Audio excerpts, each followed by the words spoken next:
«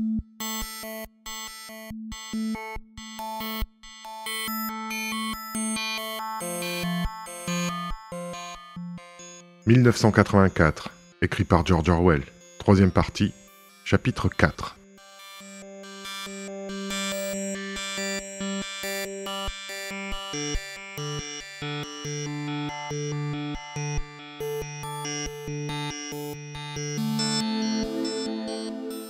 Il allait beaucoup mieux. Il devenait chaque jour plus gros et plus fort, s'il était possible de parler de jour. La lumière blanche et le bourdonnement étaient plus que jamais les mêmes, mais la cellule était un peu plus confortable que celle dans lesquelles il s'était trouvé. Il y avait un oreiller et un matelas sur une planche formant un lit, et un tabouret pour s'asseoir. On lui avait donné un bain, et on lui permettait de se laver assez fréquemment dans une cuvette d'étain. On lui donnait même de l'eau chaude pour se nettoyer. On lui avait donné de nouveaux sous-vêtements et une combinaison propre. On avait pansé son ulcère avec une pommade calmante. Les dents qui lui restaient avaient été enlevées, et on lui avait mis un dentier. Des semaines ou des mois devaient s'être écoulés. Il lui aurait été maintenant possible de tenir le compte des jours s'il avait éprouvé le moindre désir de le faire, car il était maintenant nourri à intervalles qui paraissaient réguliers. On lui donnait, estima-t-il, 3 repas en 24 heures.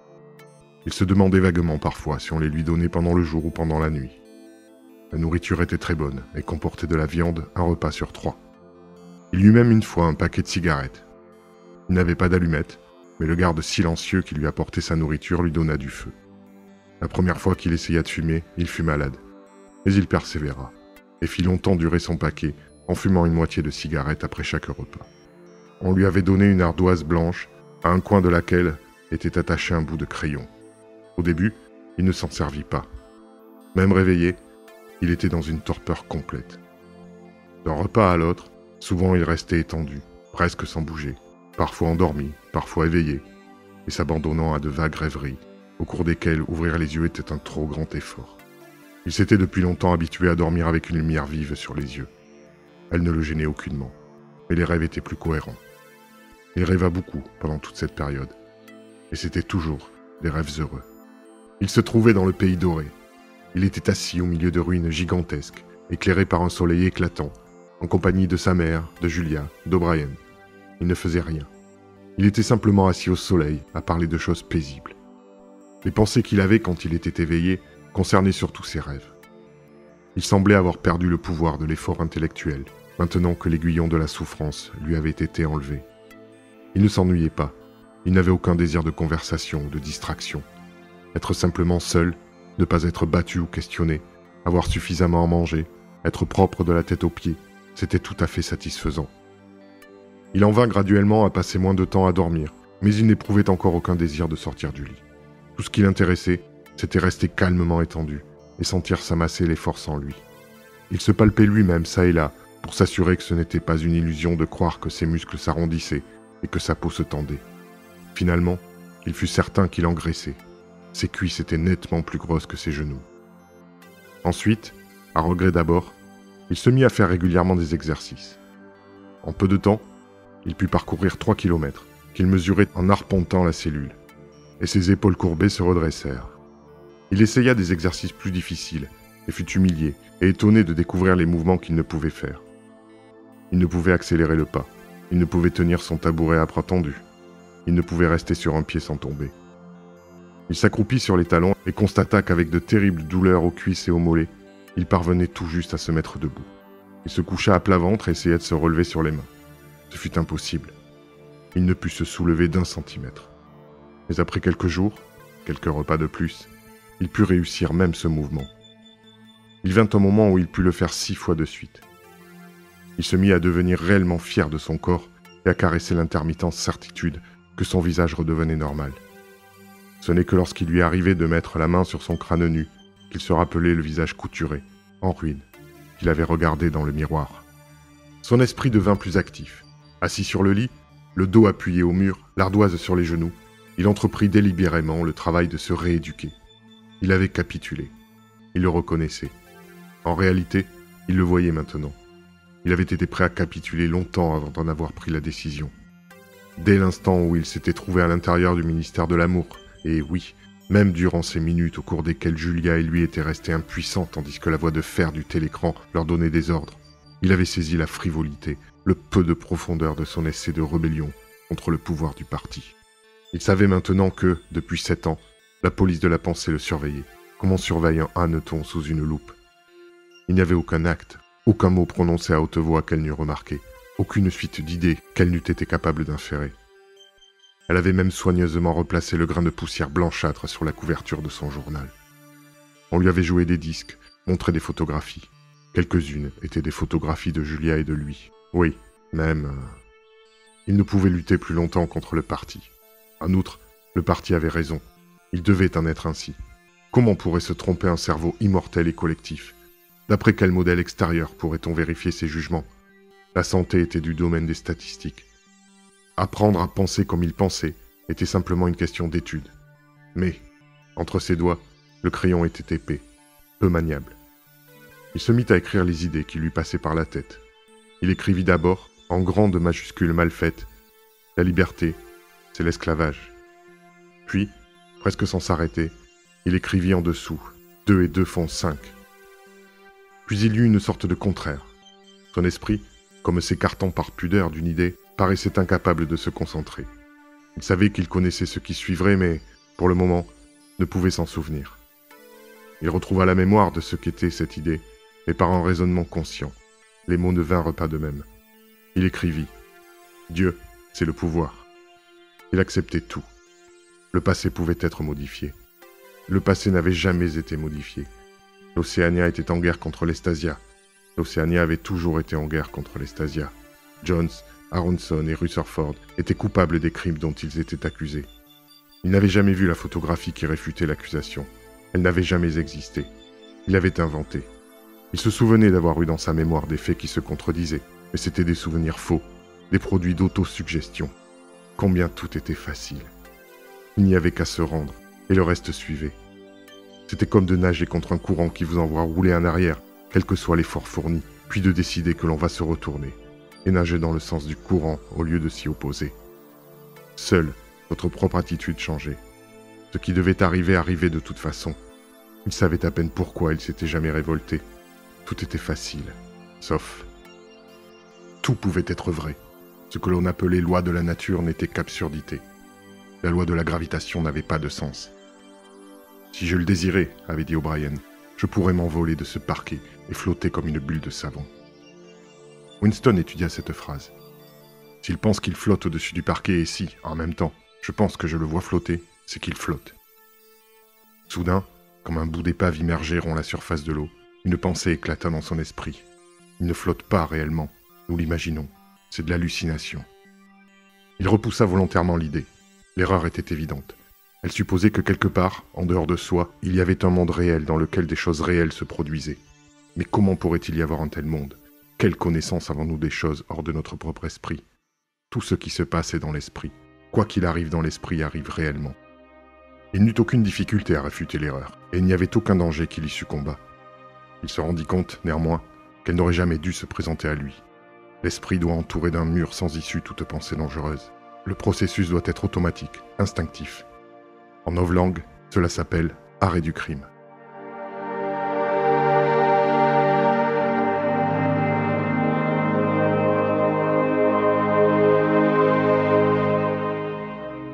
Il s'exerça à l'arrêt du crime.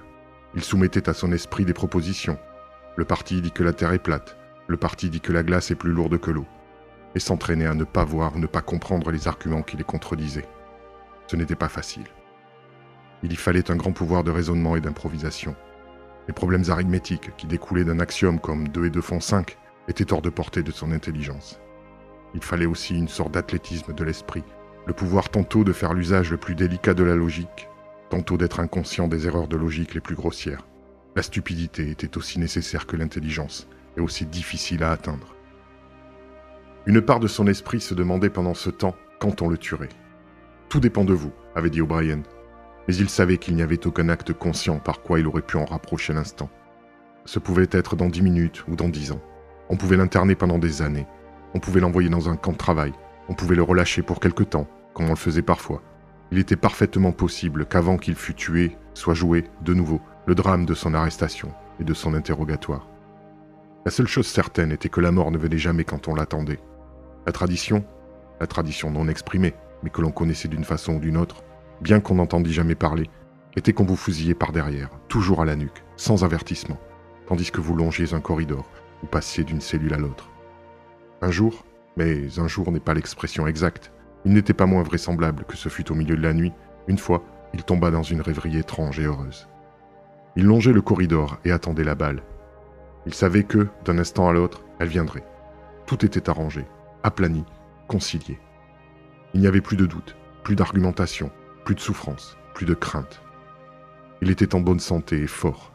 Il marchait avec aisance, avec une joie du mouvement et la sensation de marcher au soleil.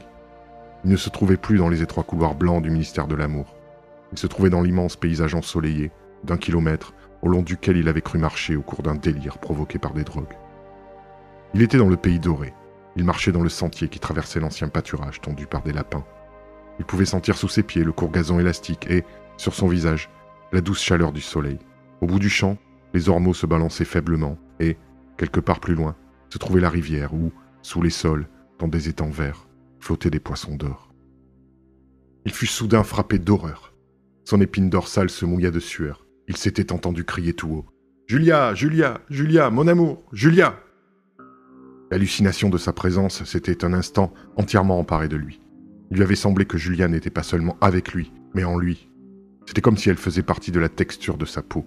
Il l'avait, à ce moment, beaucoup plus aimée qu'il ne l'avait jamais fait quand ils étaient ensemble, et libres. Il savait aussi que, quelque part, elle était encore vivante et avait besoin de son aide. Il se recoucha et essaya de se calmer. Combien d'années avait-il ajouté à sa servitude par ce moment de faiblesse ? Il entendrait bientôt le piétinement des bottes au dehors. Le parti ne laisserait pas impuni un tel éclat. Il savait, maintenant, s'il ne l'avait déjà su, que le pacte passé avec lui était déchiré. Il obéissait au parti, mais il haïssait toujours le parti.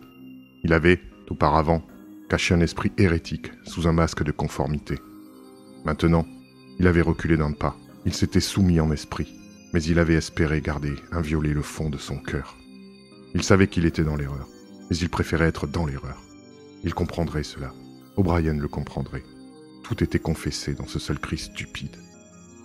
Il lui faudrait tout recommencer. Cela pourrait durer des années. Il se passa la main sur le visage pour essayer de se familiariser avec sa nouvelle forme. Dans les joues, il y avait des sillons profonds. Les pommettes paraissaient aiguës, le nez aplati. En outre, après l'épisode du miroir, on lui avait donné un dentier complet. Il n'était pas facile de garder un visage impénétrable quand on ne savait pas à quoi ressemblait son visage. En tout cas, la seule maîtrise des traits ne suffisait pas. Pour la première fois de sa vie, il comprit que lorsqu'on désirait garder un secret, on devait aussi le cacher à soi-même. On doit savoir qu'il est toujours là, mais il ne faut pas, tant que ce n'est pas nécessaire, le laisser émerger dans la conscience sous une forme identifiable. À partir de ce moment, il allait non seulement penser juste, mais sentir juste, rêver juste. Et pendant ce temps, il garderait sa haine enfermée en lui comme une boule de matière qui serait une part de lui-même, et n'aurait cependant aucun lien avec le reste de lui-même, comme une sorte de kyste. On déciderait un jour de le fusiller. On ne pouvait savoir à quel instant la balle allait vous frapper, mais il devait être possible, quelques secondes auparavant, de le deviner. C'était toujours par derrière, alors qu'on longeait un corridor. 10 secondes suffiraient. En 10 secondes, son monde intérieur pourrait se retourner. Et soudain alors, sans un mot prononcé, sans un arrêt de son pas, sans qu'un muscle de son visage ne bouge, le masque serait jeté et bang! Les batteries de sa haine lanceraient leur décharge. La haine le remplirait, comme une énorme flamme mugissante et, presque instantanément, bang! Partirait la balle. Trop tard, trop tôt, ils auraient fait éclater son cerveau en morceaux avant de pouvoir le reprendre. La pensée hérétique serait impunie et, lui, impénitent, à jamais hors de leur atteinte. En le fusillant, ils creuseraient un trou dans leur propre perfection. Mourir en les haïssant, c'était ça la liberté. Il ferma les yeux. C'était plus difficile que d'accepter une discipline intellectuelle. C'était une question de dégradation, de mutilation personnelle. Il fallait plonger dans la vase la plus putride. Quelle était, de toutes, la chose la plus horrible, la plus écœurante? Il pensa à Big Brother. Énorme face, comme il la voyait constamment sur des affiches, il ne l'imaginait jamais que large d'1 mètre. L'énorme face à l'épaisse moustache noire dont les yeux avaient l'air de vous suivre sembla se présenter d'elle-même à son esprit. Quels étaient ses véritables sentiments à l'égard de Big Brother ?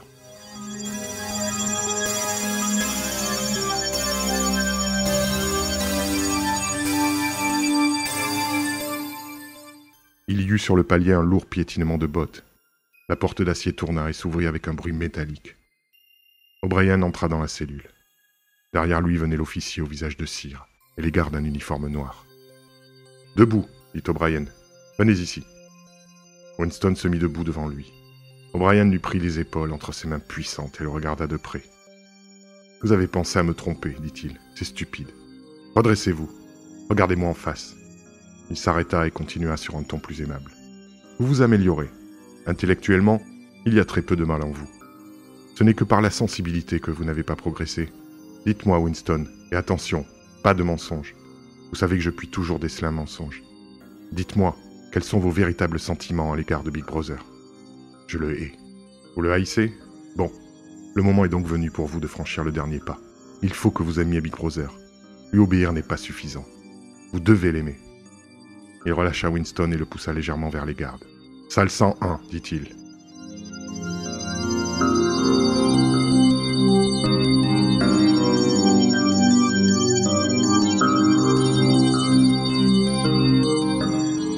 Fin du 4e chapitre de la 3e partie de 1984, écrit par George Orwell, en vous remerciant pour votre écoute et en vous invitant à vous abonner à la chaîne, afin de soutenir notre travail et de mieux être averti de la mise en ligne des prochains chapitres et des prochains livres audio.